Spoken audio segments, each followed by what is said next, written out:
నమస్తే. Welcome to Andhraprabha. నేను Tejaswi. United కింగ్డమ్‌లోని ఓ ప్రైమరీ స్కూలు అమ్మాయిలు స్కర్ట్‌లు ధరించడాన్ని నిషేధించాలని కోరుతోంది. అమ్మాయిలు స్కర్ట్‌లను మరింత పొట్టిగా ధరిస్తున్నారనే ఆందోళన కారణంగా వాటిపై నిషేధం విధిస్తున్నట్లు అక్కడి మీడియా నివేదించింది.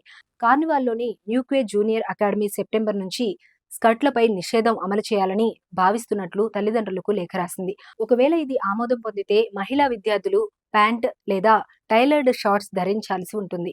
మా యూనిఫామ్ విధానంలో ఇకపై స్కర్ట్స్ ధరించే అవకాశం ఉండదు. బదులుగా ప్యాంట్లు, టైలర్డ్ బ్లాక్ స్కూట్ షార్ట్స్ ప్రతిపాదిస్తున్నాము. సెప్టెంబర్ 2024లో స్కర్ట్‌కు బదులు అందరికీ ప్యాంట్ ధరించే ఆలోచన ఉంది అని చెప్పింది. దాంతో పాఠశాలపై తల్లిదండ్రులు ఆగ్రహం వ్యక్తం చేస్తున్నారు.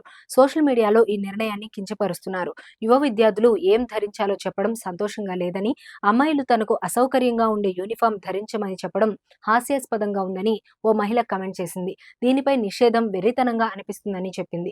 గతంలో డెవాన్‌లోని టివెటన్ హైస్కూల్ కూడా ఇలాగే స్కర్ట్‌లపై నిషేధం విధించినప్పటికీ తల్లిదండ్రుల నుంచి వ్యతిరేకత రావడంతో ప్రణాళికను మార్చింది.